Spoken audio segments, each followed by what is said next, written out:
So, students, this is a very important lecture. Welcome all of you to this GATE explanation 2023.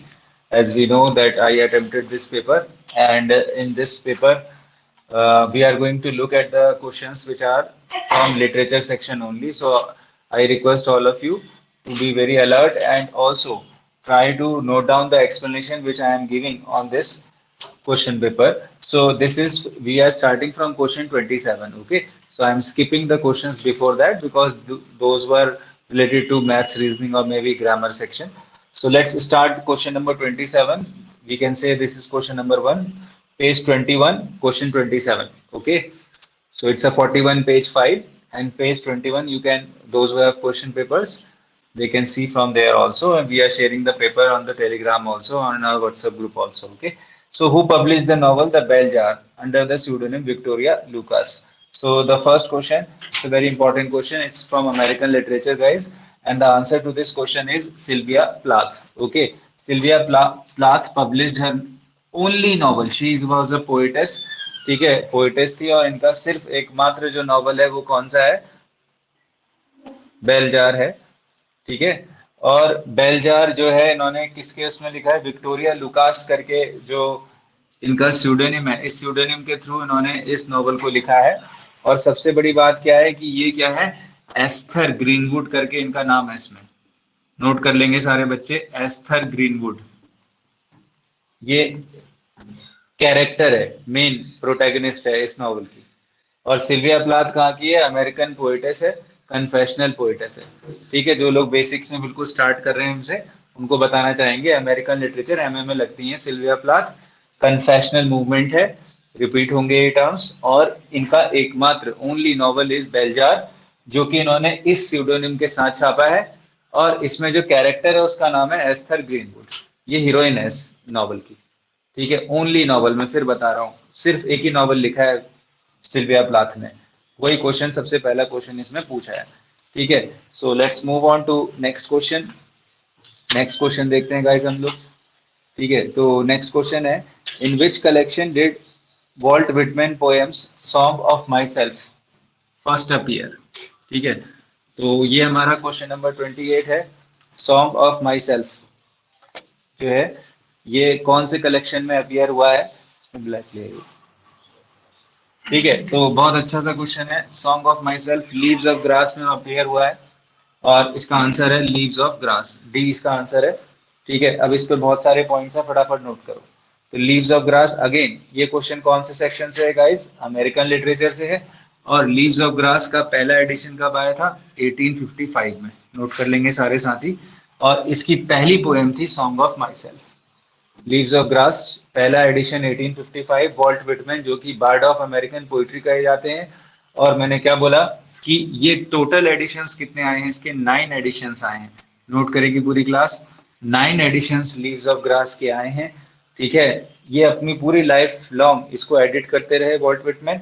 और इसका जो last edition जिस year Walt Whitman की death हुई 1892 में, ठीक है, that is called as the last edition of Leaves of Grass. पहला एडिशन बता दिया 55, लास्ट एडिशन बता दिया 92। लास्ट एडिशन को डेथ बेड एडिशन भी कहते हैं। क्या कहते हैं? डेथ बेड, क्योंकि ये अपनी डेथ बेड में थे, मृत्यु शैया पर थे। तो उससे ठीक 2 महीने पहले ये एडिशन छपा, तो इसको डेथ बेड एडिशन कहते हैं। टोटल 9 एडिशन हैं इसमें लीव्स ऑफ ग्रास में। मैंने बताया था कि लीव्स ऑफ ग्रास में ग्रास वर्ड रिप्रेजेंट करता है डेमोक्रेसी को। It's a metaphor for American democracy, इसीलिए वॉल्ट विटमैन को डेमोक्रेटिक पोएट भी कहा जाता है। ठीक है, क्लियर हो गया। और इसमें एक चीज और है कि इसका जो पब्लिशर है, देखो एलटी लेक्चर में लीव्स ऑफ ग्रास का पब्लिशर पूछ सकता है, बहुत इंपॉर्टेंट, नेट में भी पूछा जा रहा है। तो पब्लिशर का नाम नाम लिखा रहा हूँ, जेम्स एंड एंड्रयू रोम।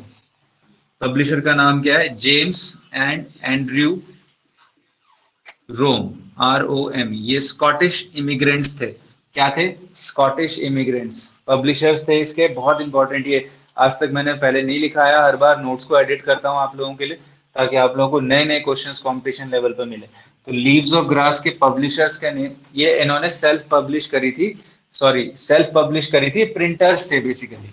कहाँ के थे ये? स्कॉटिश इमिग्रेंट्स थे, स्कॉटिश प्रिंटर्स थे। पहला एडिशन लीव्स ऑफ ग्रास का सेल्फ पब्लिश है, याद रखना। बट प्रिंट किसने करा? ठीक है, जेम्स एंड एंड्रयू रोम ने करा। और कहां पर ये प्रिंट हुआ? ब्रुकलिन में। नोट करेगी पूरी क्लास, ब्रुकलिन, अमेरिका में एक जगह है ब्रुकलिन। ब्रुकलिन में लीव्स ऑफ ग्रास का पहला एडिशन छपा। बहुत ही इंपॉर्टेंट पॉइंट है साथियों। इसके अलावा और क्या पॉइंट है इसमें? जितने पॉसिबल क्वेश्चंस हैं वो दे रहा हूं। इसका जो फोर्थ एडिशन है लीव्स ऑफ ग्रास का, फोर्थ एडिशन, टोटल 9 एडिशन है, फोर्थ एडिशन जो है आपका, ठीक है, ये 1867 में आया है, जिसको कि बाइबल एडिशन कहा जाता है। इसमें बिब्लिकल एल्यूजन्स का यूज है। इसको क्या कहा जाता है? बाइबल एडिशन कहा जाता है। ठीक है, ये पोएम बहुत इंपॉर्टेंट है। बाइबल एडिशन कब आया? फोर्थ एडिशन है 1867 में। ठीक है, और मैंने क्या बताया कि लीव्स ऑफ ग्रास का फर्स्ट एडिशन में टोटल कितनी पोएम्स थी गाइस? तो टोटल थी 12 पोएम्स। पूरी क्लास नोट करेगी, जो फर्स्ट एडिशन है उसमें पोएम्स थी 12। ठीक है, और जो लास्ट एडिशन है यानी कि 1892 का, उसमें कितनी थी? ओवर 400 पोएम्स थी। ठीक है, तो ये भी नोट होगा कि 1892 के एडिशन में कितनी पोएम्स थी? ओवर 400 पोएम्स थी। तो ये बहुत ही तैयारी के साथ ये सारे क्वेश्चंस को बता रहा हूँ, अभी गलत नहीं होने चाहिए, बहुत इंपॉर्टेंट नोट्स बन रहे हैं। ठीक है, तो जितने पॉसिबल क्वेश्चन थे मैंने बता दिए लीव्स ऑफ ग्रास से रिलेटेड। ठीक है, 1855 में 12 पोएम्स थी, टोटल 9 एडिशंस थे। 1892 में लास्ट एडिशन था जिसको डेथबेड एडिशन कहा है। 1867 बाइबल एडिशन आया है। जेम्स एंड एंड्रयू रोम ने इसको प्रिंट करा। ब्रुकलिन में ये पब्लिश हुई। और इस पोएम का पहला सॉन्ग था सॉन्ग ऑफ माई सेल्फ। जाते जाते वन मोर क्वेश्चन कि ये पोएम को एडिट करने के लिए इन्होंने किसको भेजा? आप सब लोगों को मैंने बताया है, इसको भेजा था इमर्सन। यस, इमर्सन को इन्होंने अपना मेंटर माना था। और वॉल्ट विटमैन ने इमर्सन, जो कि ट्रांसेंडेंटलिज्म के फादर माने गए, राल्फ वाल्डो इमर्सन, उनको एडिट करने के लिए पोएम का पहला ड्राफ्ट भेजा था। बहुत इंपॉर्टेंट है। तो Emerson edited the first draft of Leaves of Grass. बहुत इंपॉर्टेंट पॉइंट है ये। ठीक है साथियों, आगे बढ़ते हैं। तो नेक्स्ट क्वेश्चन आएगा हमारा, क्वेश्चन नंबर 29। देखिए, एक क्वेश्चन के थ्रू बहुत सारे क्वेश्चन हिट कर रहे हैं हम लोग, तो सभी साथी मेरे साथ रहेंगे। क्वेश्चन 29 भी बहुत इंपॉर्टेंट क्वेश्चन है भाई। है तो इजी, मगर उसका एक्सप्लेनेशन जो दे रहा हूँ वो बहुत इंपॉर्टेंट है।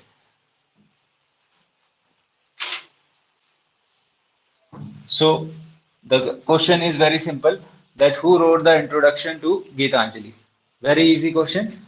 Okay, all of us probably know the answer. The answer is W.B. Yeats. Okay, W.B. Yeats wrote the famous introduction of Gitanjali, English edition of Gitanjali, which appeared in the year 1912. Okay, सो गीतांजलि का जो English edition था वो 1912 में आया था। और Yeats ने, W.B. Yeats ने उसका इंट्रोडक्शन लिखा था। कब लिखा था? सितंबर 1912 में W.B. ईट्स ने, मंथ भी बता दिया मैंने, इंट्रोडक्शन लिखा था गीतांजलि का, इंग्लिश गीतांजलि का। मैं फिर बता रहा हूँ कि गीतांजलि ओरिजिनली बांग्ला में लिखी गई है। ठीक है, और फिर इसको इंग्लिश में ट्रांसक्रिएशन किया है टैगोर ने खुद ही, और एडिट करके इसको इंग्लिश में किया है। बांग्ला में ये 1910 में लिखी गई है, इंग्लिश में ये 1912 में एज वी नो लिखी गई, जिसका इंट्रोडक्शन W.B. ईट्स ने लिखा। एकमात्र वर्क है इंडिया में लिटरेचर में जिसको नोबेल मिला है अभी तक। हाँ, ठीक है, 1913 में नोबेल मिल गया, अगले साल इसको। 1913 में only work in literature in India from India to receive Nobel prize. ठीक है, 1912 में जब ये पब्लिश हुई तो इसमें टोटल 103 सॉन्ग्स थे। 103 सॉन्ग्स, पूरी क्लास मेरे साथ ध्यान से देखेगी। ठीक है, 103 सॉन्ग्स थे इसमें। और जो उसका सबसे इंपॉर्टेंट सॉन्ग माना गया है वो सॉन्ग नंबर 12 माना गया है। कौन सा माना गया है गीतांजलि का? Song number 12। ठीक है, जिसको कि हम कहते हैं whom dost thou worship in this lonely dark corner. Recording कर ही रहा हूं मैं, रिकॉर्डिंग में सुन लेना। ठीक है, whom dost thou worship in this lonely dark corner, very important. Song number 12 Gitanjali का काफी इंपॉर्टेंट है। ठीक है, और इसके अलावा मैं आज जो आपको दे रहा हूँ वो एडिशनल इन्फॉर्मेशन, मुझे भी नहीं पता थी ये पॉइंट, बड़ा नया सा पॉइंट है, नोट करेंगे सारे बच्चे कि इसके अलावा क्या हुआ कि इसी पोएम, इसके इस इंट्रोडक्शन से इन्फ्लुएंस होकर, ठीक है, एक पोएम लिखी, किसने लिखी? मैरियन मूर ने। नोट करेंगे, मैरियन मूर बहुत इंपॉर्टेंट मॉडर्न पोएट मानी गई है। मैरियन मूर, स्पेलिंग देख लेंगे, MARIANNEMORE, Marianne Moore. Marianne Moore wrote a poem titled as, Marianne Moore ने एक पोएम लिखी, क्या थी पोएम का टाइटल, क्या था? To WB Yeats on Tagore. बता नहीं सकता, कितना इंपॉर्टेंट क्वेश्चन है ये।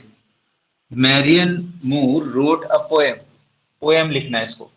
पोएम का टाइटल क्या था? To WB Yeats on Tagore. Marianne Moore ने लिखा to WB Yeats on Tagore. This was a poem that Marianne Moore wrote in which year? 1915, 1915 में लिखी है पोएम। ठीक है, ये दोनों से इन्फ्लुएंस थी, दोनों का टाइटल आया ईट्स और टैगोर का, बहुत इंपॉर्टेंट है। 1915 में कौन सी मैगजीन में लिखी? द ईगोइस्ट में। द ईगोइस्ट आप जानते हैं, बहुत इंपॉर्टेंट मैगजीन है। आगे देखते हैं हम, TS एलियट का भी इसमें कंट्रीब्यूशन है। ठीक है, तो सारे बच्चे लिख लेंगे इस पॉइंट को, बहुत important. Marianne Moore wrote a poem to WB Yeats on Tagore, ठीक है, in which year? 1915, in the magazine the Egoist. The Egoist magazine का नाम है, इस मैगजीन में लिखी। और ये पोएम ऑफ कोर्स इन दोनों ही राइटर से इन्फ्लुएंस थी। ठीक, तो आगे बढ़ जाते हैं, फिर नेक्स्ट क्वेश्चन देख लेते हैं हम लोग। क्वेश्चन नंबर 30, सारे साथी मेरे साथ, क्वेश्चन नंबर 30। तो I would request that please write down the first two lines of this poem. ठीक है, it may be asked in your exams. This is the text. Text is given. Everyone, please write down the text. He was found by the Bureau of Statistics. He was found by the Bureau of Statistics to be one against whom there was no official complaint. This is the very important. Actually, this is the opening line of a poem by Aden. They have asked that which poem. Okay, so you can see net or gate में कैसे questions आते हैं. They are asking directly from the text and you have to identify the text. So of course जिन्होंने पढ़ा है, in memory of WB it's नहीं है, बाकी तीनों हो सकता है। मैंने when I was appearing for this paper, I understood that यहाँ पर ये एक citizen की बात कर रहा है। In a way I tried to guess this because text में कई बार हमें नहीं पता होता कि ये कहाँ से लिया है, तो we can do the second guess. और ऑड वन आउट मैंने कर लिया, ये नहीं हो सकता था, ये मेरे को अंदाजा था कि ये नहीं होगा। फिर इन दोनों में मुझे डाउट था, तो I went with this and coincidentally और fortunately this is the correct answer, the unknown citizen by. अब किसने लिखी है मैं फिर बता रहा हूँ, WH अडन। मैंने बताया था गेट पेपर का एनालिसिस किया था जब, कि WH अडन से 2 से 3 क्वेश्चन आए थे। अडन इस बार के आपके Uttarakhand LT lecturer, other states में भी बहुत इंपॉर्टेंट होने वाले हैं। WH अडन, AU, ये यू लिखा है मैंने, ठीक है, AUDEN, WH अडन की द अननोन सिटीजन, ये पोएम है। और ये कब लिखी गई है? 1939 में लिखी गई है, उसी साल जब in memory of WB Yeats लिखी गई, ईयर इसका। और अडन, जल्दी से बता दो, कहाँ से कहाँ माइग्रेट कर रहे हैं? कौन सी कंट्री से कौन सी कंट्री में माइग्रेट किया अडन ने? कहाँ के थे और कहाँ को माइग्रेट किया? इंग्लैंड से अमेरिका, इंग्लैंड से अमेरिका। इलियट था अमेरिकन, उसने इंग्लैंड में माइग्रेट किया था। अडन ब्रिटिशर है, ऐसे याद कर लो, नहीं तो बार बार फिर वही कंफ्यूजन रहेगा। अडन ने कहां से कहां माइग्रेट किया, ये अगर याद होगा कि अडन है कहाँ के, तो फिर कोई दिक्कत ही नहीं है, इंग्लैंड के हैं अडन बस।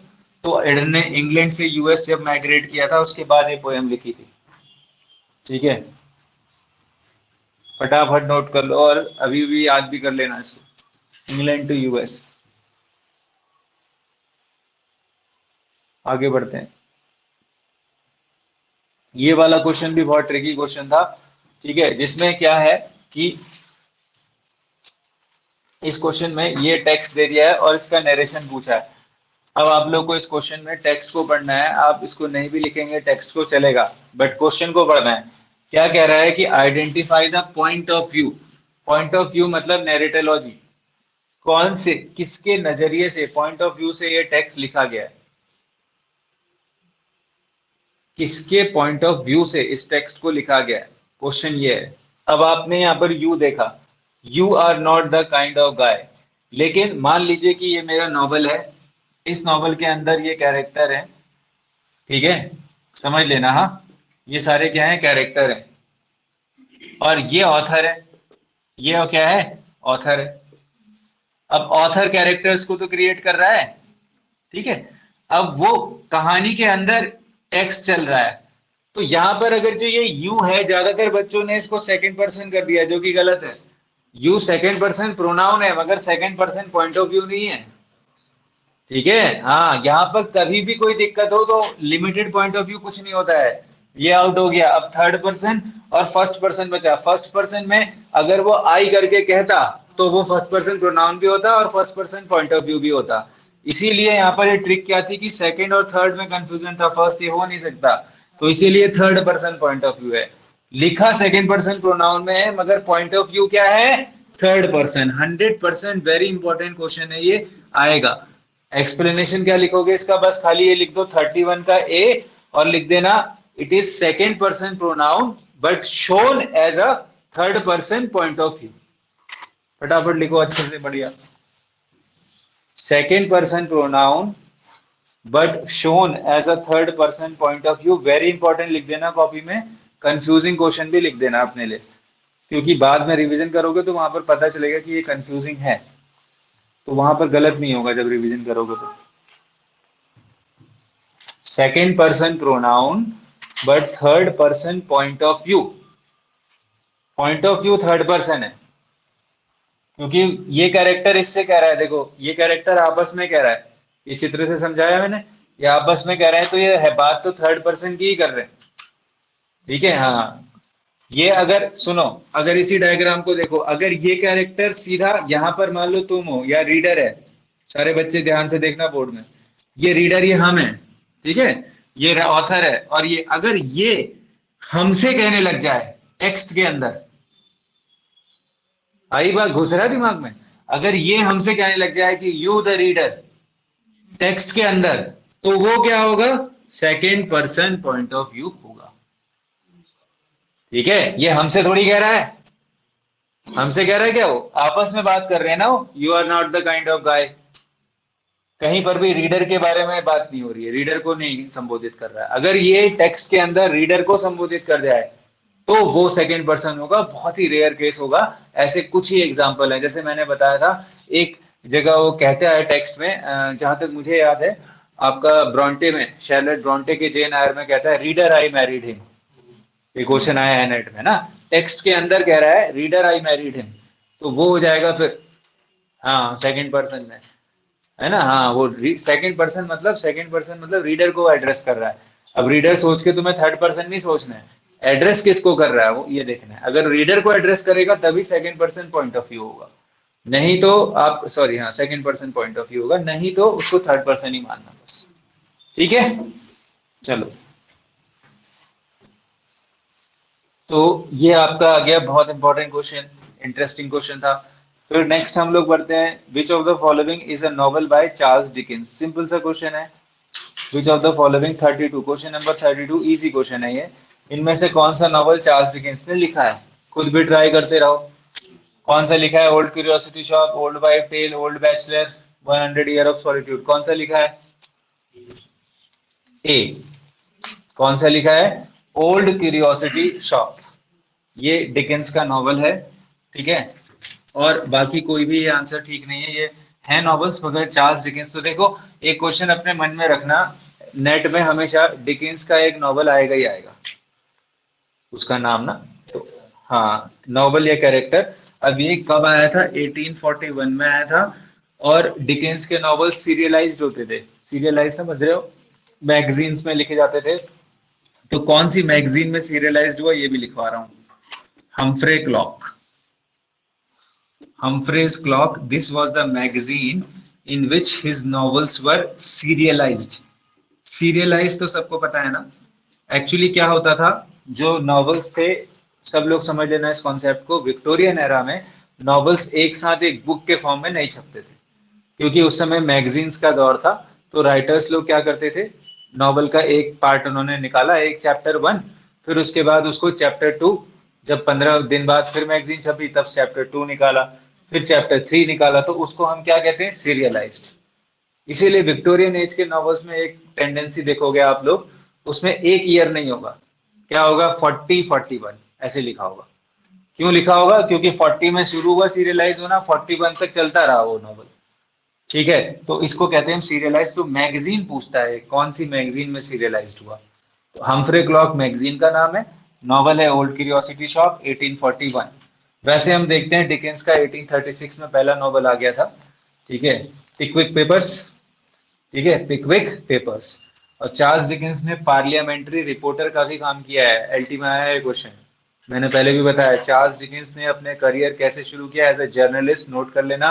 पार्लियामेंट्री रिपोर्टर, पार्लियामेंट के रिपोर्टर थे वो, कुछ कुछ खुशवंत सिंह जैसे, खुशवंत सिंह भी थे। ठीक है, ये क्वेश्चंस आपके लिए बहुत इंपॉर्टेंट है सारे। और इसके अलावा डिकेंस को और क्या कहते हैं गाइस, नोट कर लेंगे सारे बच्चे। कैरिकेचरिस्ट, क्या कहते हैं? कैरिकेचरिस्ट, ये भी बताया मैंने। कैरिकेचरिस्ट, CARICATURIST। कैरिकेचरिस्ट का मतलब क्या है गाइस? ह्यूमरस कैरेक्टर्स को जो क्रिएट करता है उसको कहते हैं हम कैरिकेचरिस्ट। कैपिटल लिख लेना इस वर्ड को, अंडरलाइन हाईलाइट कर देना। ठीक है, और इसका मतलब लिख देना, the one who creates humorous characters. तो अब देखो, ये एक लिंग्विस्टिक से बड़ा इंटरेस्टिंग क्वेश्चन आया। फिर क्वेश्चन नंबर 33 में सभी साथी मेरे साथ। कैरिकेचरिस्ट लिख दिया आपने, और इसके अलावा पार्लियामेंट्री रिपोर्टर लिख दिया। ठीक है, तो अब हम लोग देखते हैं question number 33। Which linguistic process can be seen in the formation of the following words? जिन लोगों ने दिया था बताएं, वो ट्राई करें, कमेंट सेक्शन में डालें, या मुझे अभी बताएं जो देख रहे हैं। ये एग्जांपल्स हैं, एग्जांपल्स लिखना अपनी कॉपी में। Smog, brunch, motel, telecast. क्या हो रहा है इन वर्ड्स में, पूछ रहा है वो। ठीक है, तो स्मॉग में क्या हो रहा है? Smoke plus fog. ठीक है, ब्रंच में क्या हो रहा है? Breakfast plus lunch. ये फिनोमेना देख रहे हैं आप। इसी तरह ये मोटेल में भी होगा, और इसी तरह टेलीकास्ट में भी होगा। ठीक है, टेलीविजन प्लस टेलीकास्ट ऐसे कुछ होगा, या कास्ट होगा। मोटेल में भी ऐसे होटल है, और इसका कुछ होगा एम होगा। ठीक है, तो अब आप देख रहे हैं कि इसमें ये लिंग्विस्टिक कौन सा फिनोमेना लग रहा है? बोरोइंग, कंपाउंडिंग, ब्लेंडिंग और बैक फॉर्मेशन। तो इनमें से कौन सा लगेगा? ट्राई करो एक बार, कौन सा होना चाहिए। देखो, ज्यादातर बच्चों ने कंपाउंडिंग किया, मगर गलत है। बोरोइंग तो आप बोरो करते हैं जब लैंग्वेज से। ठीक है, अब तो आएगा ही आंसर, है ना? तो आंसर है इसका ब्लेंडिंग। हाँ, blending is the correct answer. अभी मैं इन सबका डिफरेंस भी बताऊंगा। आंसर लिख लो ब्लेंडिंग, और ऐसे करके नोट कर लेना, smog plus fog is equal to smog. अब देखो, जो कंपाउंडिंग कह रहे हो ना, कंपाउंडिंग और ब्लेंडिंग में डिफरेंस समझ लेना। नोट भी करते रहना फटाफट। कंपाउंडिंग कुछ नहीं है यार, कंपाउंड नाउन हो जाएगा ना, डैश का यूज करोगे। जैसे कैसे करते हो तुम? फादर इन लॉ, कंपाउंडिंग कर दिया। देख लेना इधर, जब डैश का यूज करके वर्ड्स को जोड़ते हो तो वो कंपाउंडिंग होता है। ब्लेंडिंग में दो वर्ड से मिलके नया वर्ड बनेगा। ध्यान देना, अब समझ लो, वहां गलत नहीं होना चाहिए पेपर में। कंपाउंडिंग में दोनों वर्ड नए, मतलब दोनों वर्ड ओरिजिनल रहेंगे, और बस डैश लग जाएगा।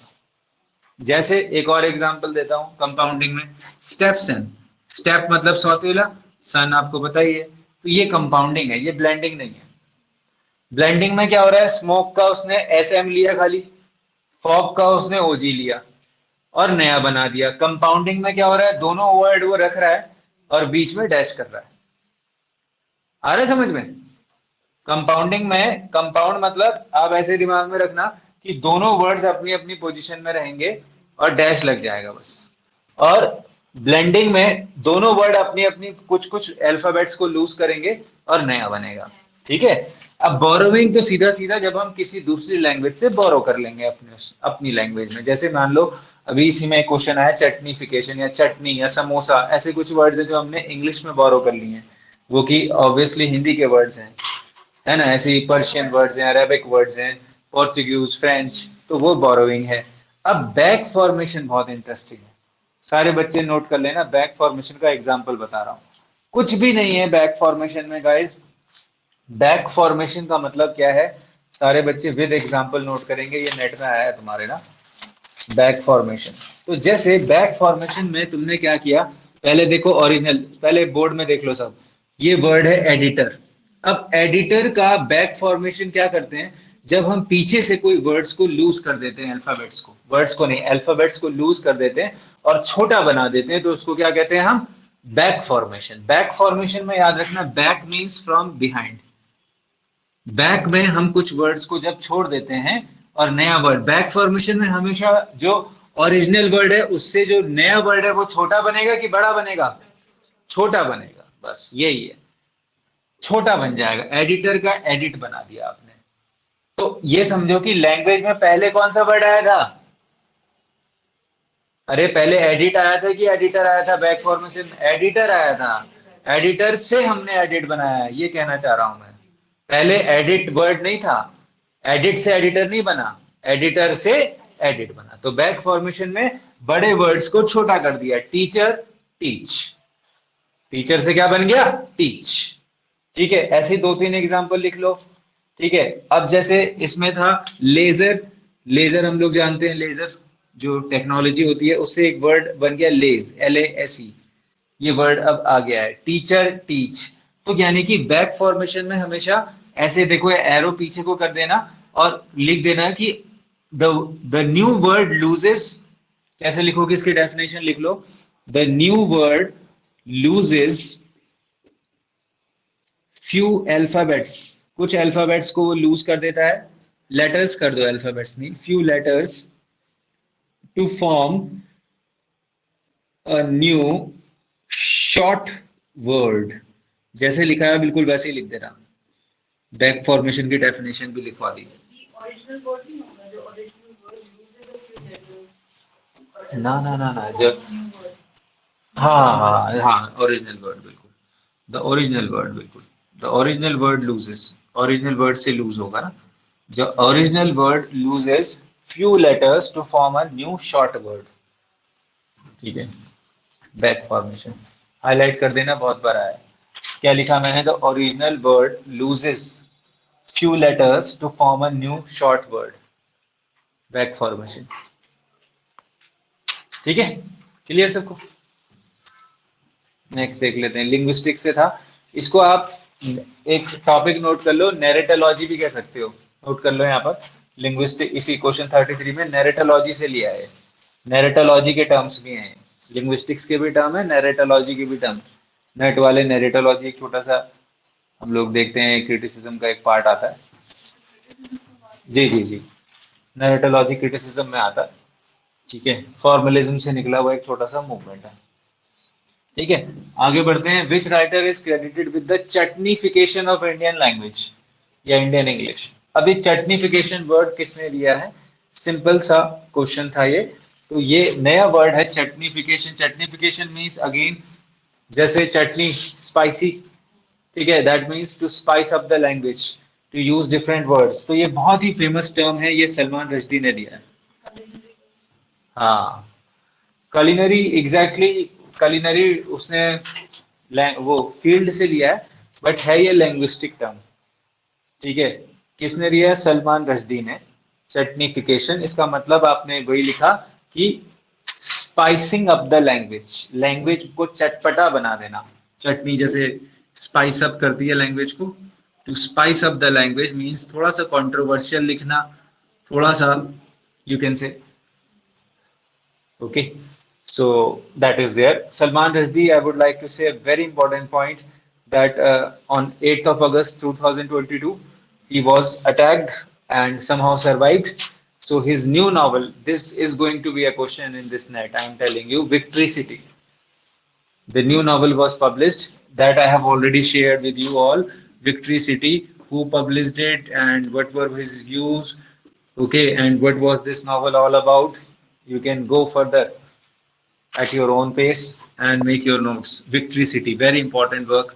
15th novel of Salman Rushdie, despite all the attempts of, of trying to kill him, he survived and this was published. अब आ गया, देखो क्रिटिसिज्म के क्वेश्चन आ रहे हैं। Whom would you associate the term simulacra? Simulacra and simulacrum, even lecture में भी ये indicate कर रहा है। तो जीन बॉद्रिलार्ड ने दिया है पोस्ट मॉडर्निज्म, बॉद्रिलार्ड पढ़ेंगे हम इनको। पोस्ट मॉडर्निज्म में बॉद्रीलाद ने सिमिल्क्रा और सिमिल्क्रम, ये थोड़े से हमारे डिफिकल्ट टॉपिक्स होते हैं, क्रिटिसिज्म एंड थियरी, उससे लिए जाते हैं क्वेश्चन। सिमिल्क्रा सिमिल्क्रम दोनों टर्म्स इन्होंने दिए हैं। सिमिल्क्रा मीन्स जिसकी कोई ओरिजिनल कॉपी नहीं होती, और simulacrum means imitation. Simulacrum means imitation, simulacra means having no original copy, having no original copy. कोई भी चीज जिसका ओरिजिनल नहीं होता, बस हमारे एक इमेजिनरी कॉन्सेप्ट होता है, उसको सिमिल्क्रा कहते हैं। पोस्ट मॉडर्निज्म थियरी से इससे ज्यादा इसमें नहीं है। 1981 में ये वर्क आया है, 1981 में। ठीक है, फिर उसके बाद नेक्स्ट क्वेश्चन हम लोग देख लें फटाफट। लिख लिया सबने? Simulacra having no original copy, simulacra imitation, post modernism, Baudrillard 1981। Or like having no place to go for reference. Yes yes yes, having no reference point. हाँ जी, वो पोस्ट कॉलोनिज्म, ये पोस्ट मॉडर्निज्म, थोड़ा सा फर्क है ना। तो आगे बढ़ते हैं। Plato's idea of Republic, there is no place for, simple सा क्वेश्चन है। प्लेटो के रिपब्लिक में पोएट्स के लिए कोई प्लेस नहीं था। प्लेटो ने क्या बोला था? ये बहुत इंपॉर्टेंट क्वेश्चन है। Poets should be banished from an ideal state, कवियों को एक आदर्श राज्य से उनको प्रतिबंधित कर देना चाहिए। प्लेटो का रिपब्लिक, खासकर इसमें कौन सी बुक इंपॉर्टेंट है? बुक नंबर 10, जिसमें उन्होंने पोइट्री पर अपने व्यूज दिए हैं, ये भी बता रहा हूँ। और प्लेटो का रिपब्लिक को क्या कहते हैं हम? First utopia of western world, utopian work है ये। यूटोपिया आप लोगों को पता है, ठीक है, आइडियल लैंड, या ठीक है। First utopia, first western critic है प्लेटो, एरिस्टोटल के गुरु हैं। क्या बोला था प्लेटो ने? कोटेशन मैंने बताया, एक तो बोला था poet should be banished from an ideal state, और क्या बोला था? Poetry is twice remove from reality, है ना, ये प्लेटो के फेमस है। और poetry is twice remove from reality, तो क्वेश्चन 36 का आंसर हो गया डी। और इसके अलावा इसमें केव एलेग्री, पूरी क्लास नोट कर लेगी। केव एलेग्री का जो सिद्धांत उन्होंने दिया है कि नॉलेज जो है उसी तरह है जैसे केव में बैठकर, केव एलेग्री का जो एग्जांपल इन्होंने दिया है प्लेटो ने रिपब्लिक में, ये आ रहा है क्वेश्चन आपके एलटी लेक्चरर नेट सब में, ठीक है। हाँ, उन्होंने कहा है कि ज्ञान को प्राप्त करने में गुफा का वो उदाहरण एक देते हैं, कैसे हम गुफा से बाहर जाते हैं, और इस तरह की बात उन्होंने करी है। वहां पर गुफा में आग जल रही है और आग में कुछ लोग देख रहे हैं अपने आप को, तो इस तरीके की बात उन्होंने उसमें कही है। ठीक, तो हम लोग आगे बढ़ते हैं। Next question, again a very important question from Aristotle, that is Aristotle के अनुसार what is the Aristotle's definition of हुब्रिस। सारे बच्चे नोट कर लेंगे, हुब्रिस टर्म सभी लेवल पर आता है। उसने थोड़ा सा घुमा के पूछ दिया, बस खाली इस टर्म को नोट कर सकते हैं। वी कैन, एरिस्टोटल ने कहाँ पर दिया है ये? एरिस्टोटल का पोएटिक्स, एरिस्टोटल अरस्तु हिंदी में हो गए, ठीक है, प्लेटो के ही डिसिपल हैं, ठीक है। ग्रीक क्रिटिक, एरिस्टोटल प्लेटो दोनों कहाँ से आते हैं? ग्रीक से आते हैं, ग्रीस से आते हैं। तो ग्रीक क्रिटिक एरिस्टोटल ने फेमस डेफिनेशन क्या दी है अपनी? डेफिनेशन ऑफ ट्रेजेडी, सारे बच्चों को पता होनी चाहिए ये। मैं फिर बता रहा हूँ, सभी बच्चे जो इस वीडियो को देख रहे हैं, definition of tragedy by Aristotle जरूर कर लें। 2 क्वेश्चन बन रहे हैं इससे, एलटी लेक्चर नेट सभी जगह, जो मैं बता रहा हूँ वो क्वेश्चन से सीधा। तो खैर, उन्होंने एक ट्रेजिक फ्लॉ होता है हुब्रिस, उसको पूछ लिया। ट्रेजिक फ्लॉ मतलब आपको पता है, एरिस्टोटल कहते हैं कि ट्रेजेडी में कि कैरेक्टर में कुछ ना कुछ कमी होती है। तो उन्होंने पूछा कि हुब्रिस किसको कहा जाता है? तो उसका है a false sense of pride, B इसका आंसर है। हुब्रिस एक ग्रीक वर्ड है जिसका मतलब क्या है? A false sense of pride which eventually causes the character's downfall, ठीक है, फॉल्स सेंस ऑफ प्राइड। कौन सा फेमस शेक्सपियरियन कैरेक्टर याद आता है 4 ग्रेट ट्रेजेडीज में से जिसके पास जिसमें ह्यूब्रिस है? So, cutting hair. King Lear. King Lear के अंदर एक झूठा घमंड है, ठीक है। 4 ग्रेट ट्रेजेडीज याद है ना? हैमलेट, ओथेलो, किंग लियर और मैकबेथ। 4 ग्रेट ट्रेजेडीज में से मैंने बताया हुब्रिस किस में दिखाई देता है बेटा? किंग लियर में। बॉक्स बना दिया मैंने। King Lear suffers from हुब्रिस, he has this excessive sense, oh sorry, false, not excessive, false sense of pride। Okay, तो ये 4 ग्रेट ट्रेजेडीज का एग्जांपल भी दे दिया, एरिस्टोटल का वर्क बता दिया पोएटिक्स, जिसमें उन्होंने डेफिनेशन ऑफ ट्रेजेडी दी है, बहुत ही इंपॉर्टेंट डेफिनेशन है। इसमें वो कहते हैं पिटी और फियर, ये दो इमोशंस हैं जो आपको ट्रेजेडी को जन्म देते हैं, और फिर उसी में ट्रेजिक फ्लॉ टॉपिक के अंदर वो हुब्रिस को बताते हैं। Tragic flaw, tragic flaw, FLAW, flaw means mistake, तो ट्रेजिक फ्लॉ हुब्रिस है। नेक्स्ट क्वेश्चन देख लेते हैं हम, स्टीफन डिडोलस, मॉडर्न लिटरेचर से क्वेश्चन है, क्वेश्चन नंबर 38। स्टीफन डिडोलस बहुत ही रिकरिंग कैरेक्टर है हमारे लिटरेचर में, तो वो कह रहे हैं कि कौन से राइटर ने इस कैरेक्टर को प्रेजेंट किया। स्टीफन डिडोलस, स्पेलिंग देख लेंगे, हाँ बता सकते हैं, जेम्स जॉयस। जेम्स जॉयस ने स्टीफन डिडोलस कैरेक्टर को दिखाया है अपने वर्क यूलिसिस में, और किस में दिखाया है, portrait of the artist as a young man. ठीक है, तो अगर आपको यहाँ पर इसका ये मैं ऊपर नीचे कर दे रहा हूँ, लाइट अगर फ्लैश कर रहा है, तो यहाँ पर ये देखिए स्टीफन डिडोलस, कैरेक्टर का नाम लिख लेंगे स्टीफन डिडोलस। रिकरिंग जरूर लिख दीजिएगा, खाली एक ही नॉवल में नहीं आया है ये कैरेक्टर, बार बार ये कैरेक्टर, इस कैरेक्टर के नाम से किसने अपने वर्क्स को लिखा है, तो आंसर है James Joyce. James Joyce, a modern Irish novelist. कौन से दो नॉवेल्स में लिखा है, फटाफट नोट करो। एक तो है a portrait of the artist as a young man, और एक है Ulysses. Portrait of the artist as a young man कब आया है, 1916 में, और यूलिसिस आया है 1922 में। दोनों ही बड़े famous novel, the portrait of the artist as a young man 1916 और यूलिसिस 1922। किसने लिखा a portrait of the artist as a young dog, Dylan Thomas, very good. यहाँ पर मैन को रिप्लेस कर दो और डॉग लिख लो, सेम टाइटल है, portrait of the artist as a young dog. इस बार के पीएचडी या पिछले के पिछले बार के पीएचडी का पहला क्वेश्चन है एंट्रेंस का, तो ये किसने लिखा है, डिलेन थॉमस ने।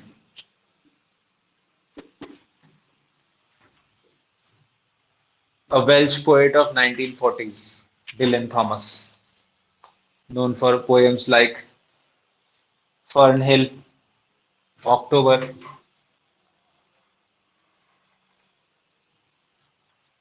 Okay, so let's move on to the next question, guys. Question number 39. देखिए क्वेश्चन 39, मैं ये कह रहा हूँ कि कम से कम 10 बार पूछ लिया, 10 बार, एक दो बार नहीं कह रहा हूँ मैं, लेकिन मजे की बात की उसके बाद भी मैं इसको गलती करके आया, क्योंकि मेरे दिमाग में गलत याद है। ये बहुत ही फेमस कोटेशन है, सारे बच्चे नोट करेंगे कि कौन सा नॉवल इस फेमस लाइन से ओपन होता है। It is a truth universally acknowledged that a single man in position of a good Fortune must be in want of a wife. क्या कहना चाह रहा है और क्या आंसर है जी।